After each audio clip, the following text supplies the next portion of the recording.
Hello veterans, friends and well wishers, good morning. कल मैंने जो वीडियो बनाया था उसमें मैंने कहा था कि जो हमारी OROP-2 है वो डिपार्टमेंट ऑफ एक्सपेंडिचर में अटकी हुई है। जब इसके बारे में हमने आपस में वेटरन्स के साथ डिस्कस किया तो ये मानते हैं कि ये कारण नहीं है, कारण कुछ और ही है।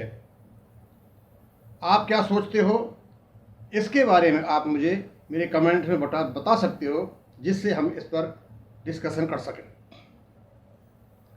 आज मैं कुछ मेरे व्यूअर्स के कमेंट्स हैं उन पर चर्चा करूंगा, काफ़ी दिन से पड़े हुए हैं, और उसके बाद मैं ऑनररी लेफ्टिनेंट और कैप्टन को एक ऐसा बम्पर ऑफर बताऊंगा जो वो कहेंगे कि हाँ, ये छप्पर फाड़ उनके लिए ऊपर से कुछ बरसा है। तो सबसे पहले तो मैं महेंद्र सिंह जी को बताऊंगा। महेंद्र सिंह जी, जो आप रिव्यू पिटीशन राम मंदिर की बात कर रहे थे, एक्चुअली वो एक चीज़ थी, अलग थी, और ये अलग है। और एक्चुअली जब आरपी डाली गई थी राम मंदिर में, तो राम मंदिर में तो 15 साल से पहले से काम चला हुआ था। वो पॉलिटिकल पार्टीज और जो अपोजिट जो केस लड़ने वाले थे वो ये बात बता रहे थे कि रिव्यू पिटीशन डली है, काम क्यों कर रहे हैं। उससे ये तो बात साबित होती है कि रिव्यू पिटीशन का अर्थ होता है। हमारी जो रिव्यू पिटीशन है वो अलग है, और उसी का बहाना लेकर के हमारी भारत सरकार ने ये सारा खेल खेला है। बस वो वहाँ तक बातें थी, और जिस एजिटेशन के आप हिस्सा थे उसके हम भी हिस्सा थे। हमारे वेटरन्स अपनी अपनी OROP की फिगर पूछ रहे हैं, कोई 24 साल की, कोई 26 साल की। सर, मेरे पास ऐसा कोई भी तरीका नहीं है कि मैं आपको अभी आपकी फिगर बता दूं।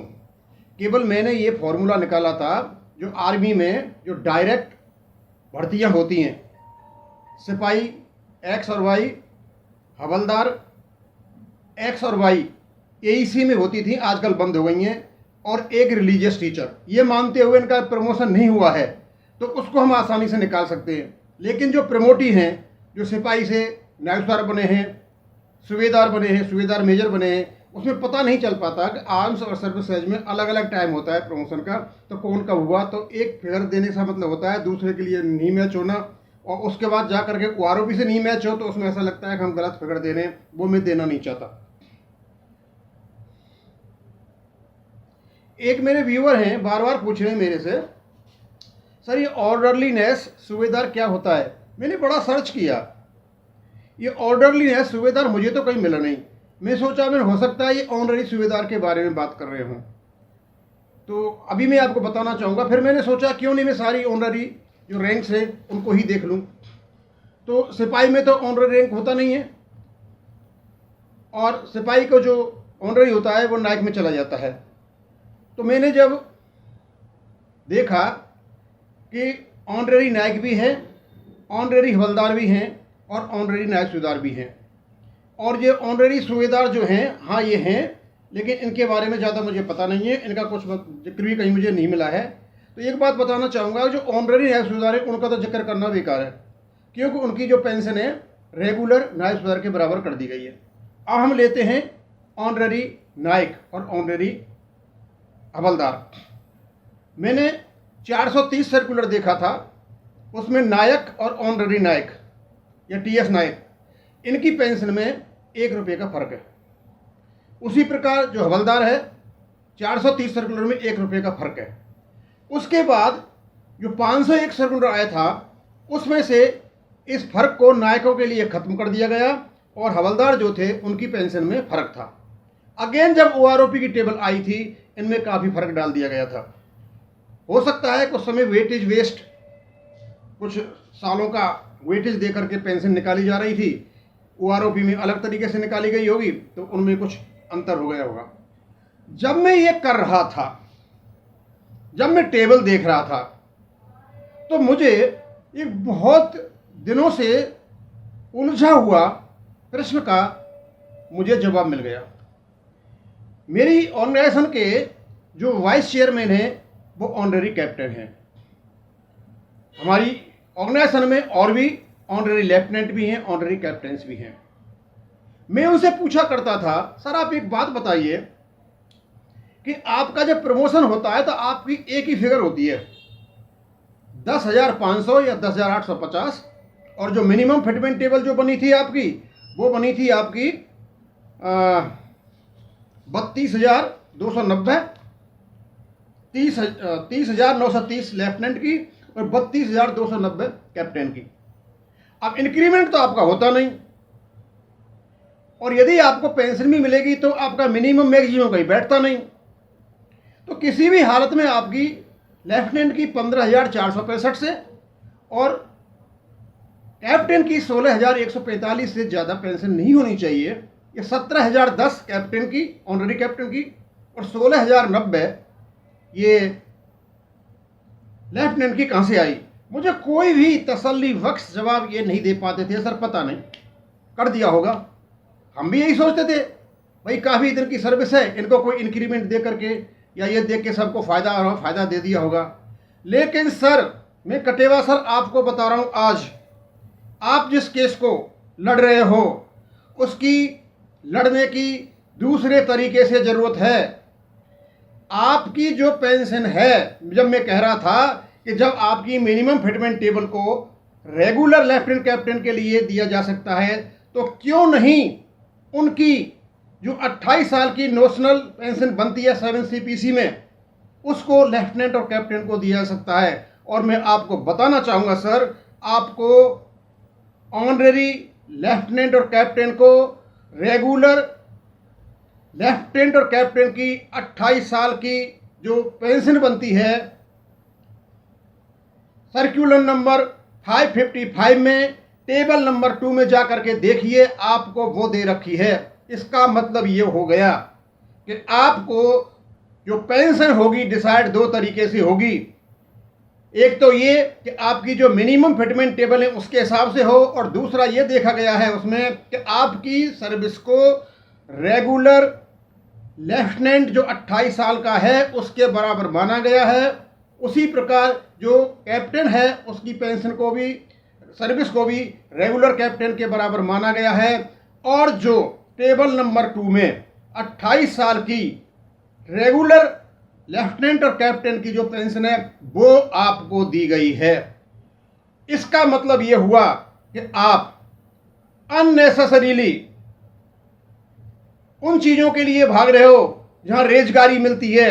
अरे सर, आप पे तो धन बरस रहा है, आप कहिए, आप पहले ही आप इस चीज़ को रोक दीजिए, अपने वकील से बात कीजिए कि हमारी OROP 1 में जो OROP दी गई थी उसमें यह देखा गया था कि मिनिमम फिटमेंट टेबल से कितना बनता है और रेगुलर लेफ्टिनेंट और कैप्टन की 28 साल की पेंशन कितनी बनती है, इनमें जो भी बेनिफिशियल है वो आपको मिलेगी।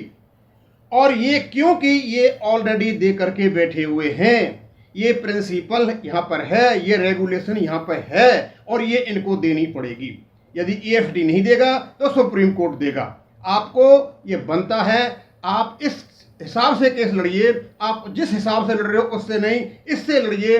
सर्कुलर 555 में जाएं, टेबल नंबर 2 को देखें, और आपको 17,010 ऑनरेरी कैप्टन को दी गई है, वो कैप्टन जो रेगुलर कैप्टन है उसकी पेंशन है, और जो लेफ्टिनेंट को दी गई है 16,090 ऑनरेरी लेफ्टिनेंट को, वो रेगुलर लेफ्टिनेंट की पेंशन है। ये पेंशन आपको दी गई है। इसका मतलब ये हुआ, यदि आपको ये पेंशन दी गई है तो यही पेंशन आपको 28 साल का जब कैलकुलेशन होगा तो आपको OROP पे मिलेगी। मैंने देखा था 28 साल का जो रेगुलर लेफ्टिनेंट है उसकी 1 लाख से ऊपर बेसिक पे है। इसका मतलब ये हुआ 1 लाख से ऊपर हो गया, 50,000 तो ये हो गए आपके, और 15,500 MSP के हो गए। आपकी पेंशन 57 या 58,000 के आसपास बनती है। मुझे पता नहीं आप कहाँ भटक रहे हो, कहाँ आप सर तीसरा वेतन आयोग, चौथा वेतन आयोग, कहीं मत जाइए। मिनिमम फिटमेंट टेबल और जो आपने OROP 1 में जो नियम लगाया था उसके हिसाब से देख लो आपको कौन सा बेनिफिशियल है। ये बार बार कह रहा था कि क्यों नहीं इनको जब 28 साल जब 28 साल के ऑनररी लेफ्टिनेंट कैप्टन की जो मिनिमम फिटमेंट टेबल है 1 साल के लेफ्टिनेंट कैप्टन को ट्रांसफर की जा सकती है, तो उनकी 28 और 29 साल की जो नोशनल पेंशन बनती है इनको क्यों नहीं की जा सकती? वो अलग बात है, उनका टाइम स्केल प्रमोशन हो जाता है, वह होता नहीं है, लेकिन पेंशन तो निकाली जा सकती है। और ये है, और OROP 1 में आपको मिला हुआ है।